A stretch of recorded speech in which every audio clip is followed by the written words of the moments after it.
Scanning for audio.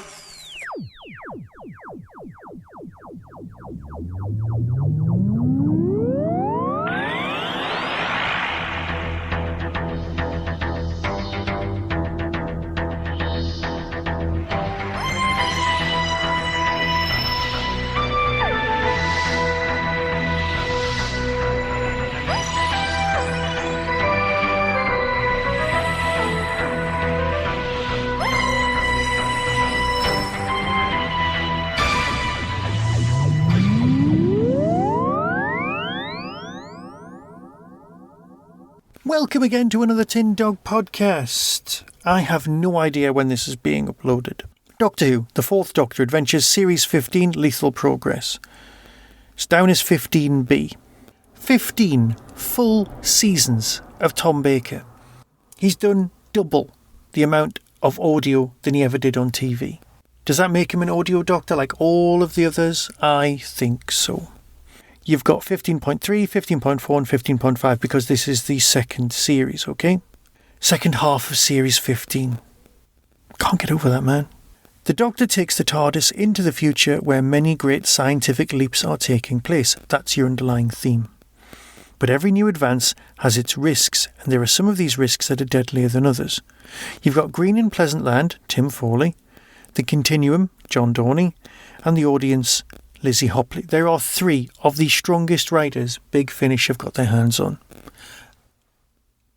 If you wanted to bring Doctor Who back, as I've said, just take the best of the Big Finish stories and redo them for TV. It's literally that simple. You've got 20 years of glorious narrative to dive into. You could get Doctor Who to survive on TV knowing that the stories are perfect just by doing that. You don't even have to think about it. Hey, have you got a script for the new Doctor Who? Yes, I have. I've got a massive box full of them over here. Admittedly, they're written for audio, so all we have to do is change it and make it look visual. Spend a bit of money on that, and we're done. The stories already exist. It's a no-brainer. And these are three great examples of that. Because if you were running TV Doctor Who, just hire these writers. Just hire the writers who know the series, who know the characters, to do new Doctor Who. I can't understand why you wouldn't do that. 15.3, Green in Pleasant Land, Tim Foley. The Doctor and Sarah find themselves exploring an alien world alongside a British space expedition. It's never been visited before, so what's a model village doing on the surface of the planet? Finding the answer may prove deadly. There's a photograph in our family album of me and my daughter. And she's really small. She's like 6, possibly younger actually, now that I come to think about it. And we visited model village in Anglesey. Now, if anybody's ever witnessed this model village that was in Anglesey, I don't even know if it's still there, but it's next to what I can only describe as the world's smelliest chicken farm, and you'll know it. If you know it, you'll really know it. And you go in and you do a circuit, and it's quite small.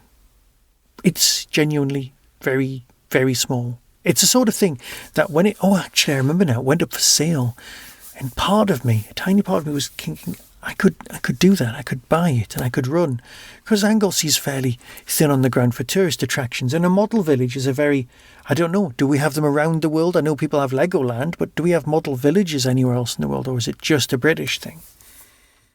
Please tell me. So I do a circuit. And the photograph that's in the family album is of me and my daughter stood there shrugging our shoulders going, is that it? Because it's a really important memory. The model village is so small that we actually went round it twice hoping that it would be better, and it wasn't. I think the buildings were mainly made of like concrete rather than actually... It was a disappointing thing. Anyway, that... combined with, there's a Twilight Zone with incredibly tiny people where they build a statue to someone. It's an old black and white one. You might have seen it. Those two things were in my head while I was listening to this. Because it's a weird, weird thing the Earth Empire, which is oddly run from Britain, which feels so incredibly Doctor Who in the 70s, that you just go, yeah, actually, I get it. That is just the world. It's one of those empires that the John Pertwee stories were always on about. And of course, Sadie Miller's just pulling off her superb version of Sarah Jane Smith. I don't know how she does it. I genuinely don't know how she's pulling off such a great impression of her mother's performance. But it's just great. If you miss the Sarah Jane stuff, it would be great. I would love her to be doing some of the Rani stories. And I know there's talk of the Rani Saves the World was never continued, which is a huge shame. But obviously it's down to sales.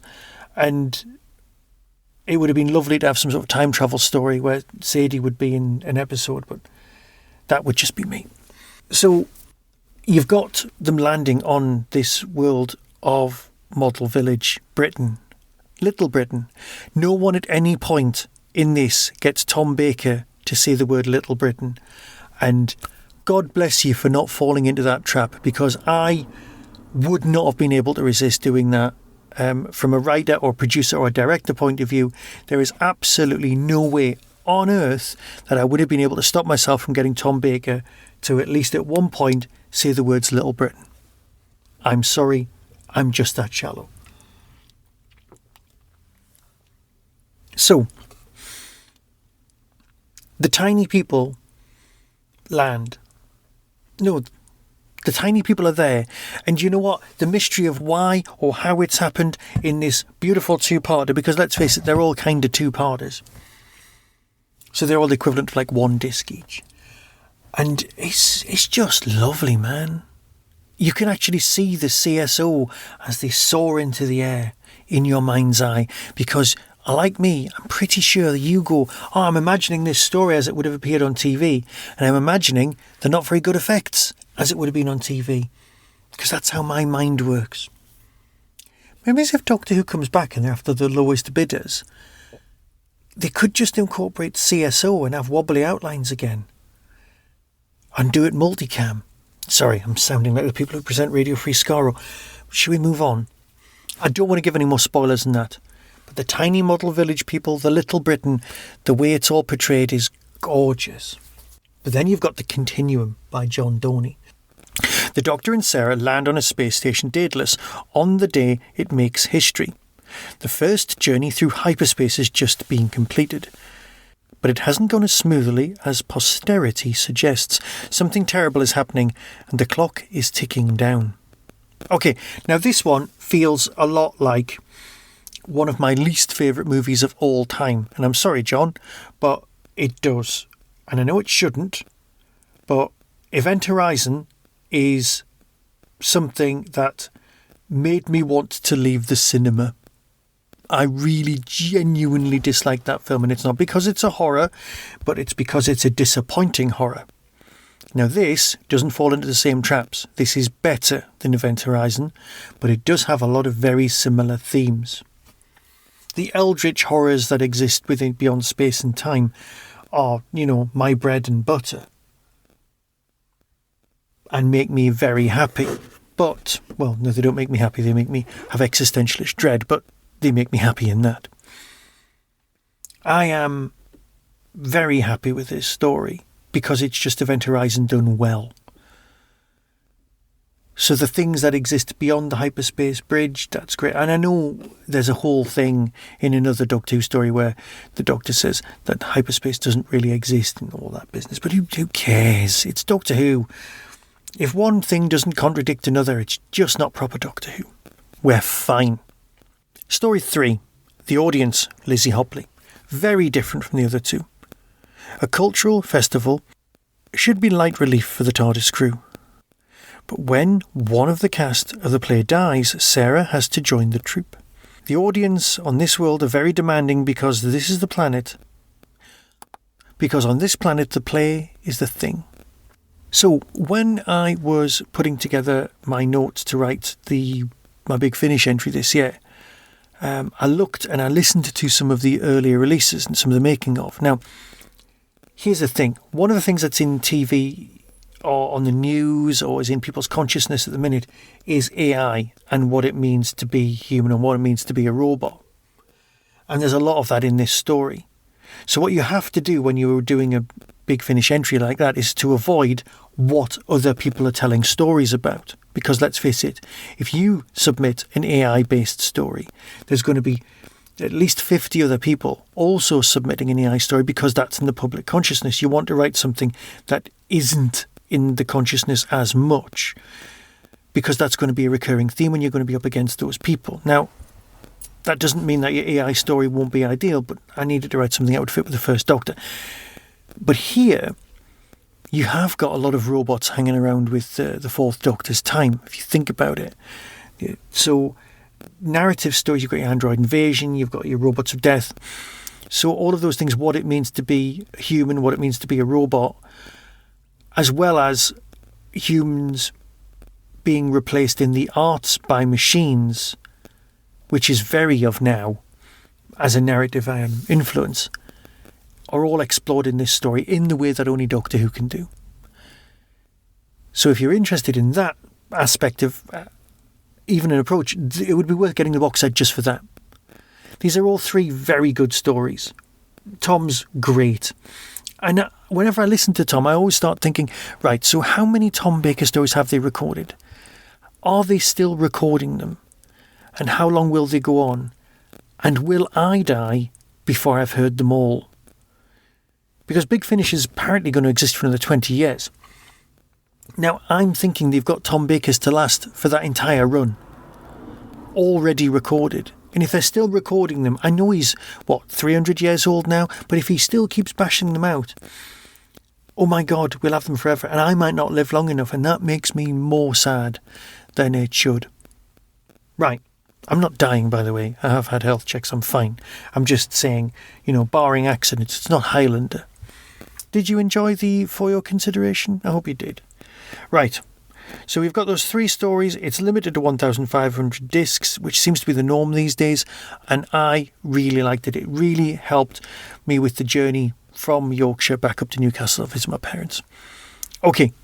So, and there's a whole Joan of Arc thing on the front as well. And that is misleading, which is weird because I mentioned a few times ago that in the Time Tunnel review that Joan of Arc's mentioned, but it would never be a Doctor Who story.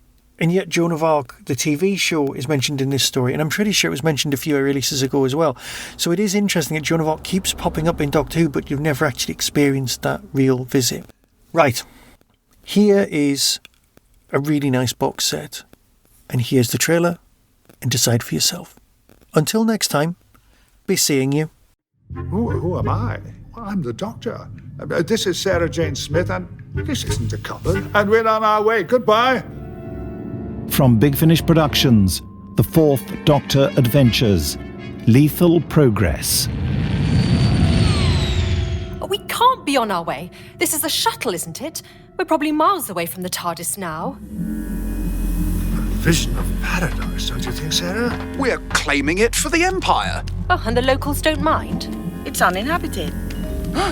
What is it? It's a model village. We find ourselves in a mysterious miniature menagerie.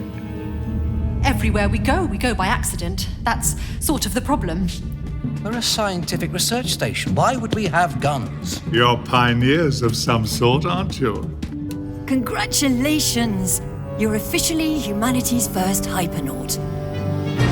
Yes, the receiving station for mankind's first superluminate flights to the higher dimension.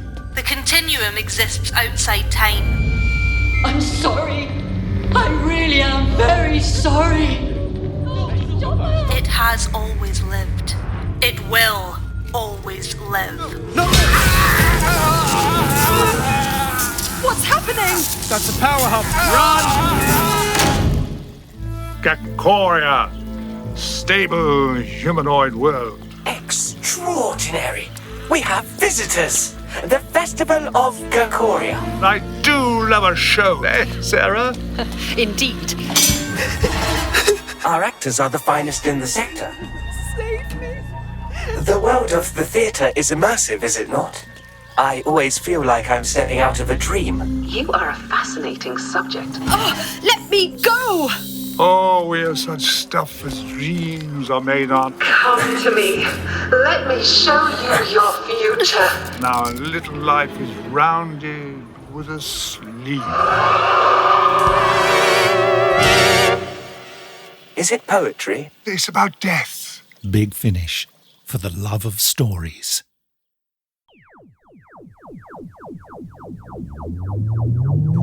That was the Tin Dog Podcast. All topics discussed are the intellectual property of the copyright owners. No infringement is intended. Why not follow the show on Blue Sky at tindogpodcast.bsky.social. If you've enjoyed this podcast on YouTube, please click like and subscribe. To contact the show, email tin-dog@hotmail.co.uk. The Tin Dog Podcast is a founder member of the Doctor Who Podcast Alliance.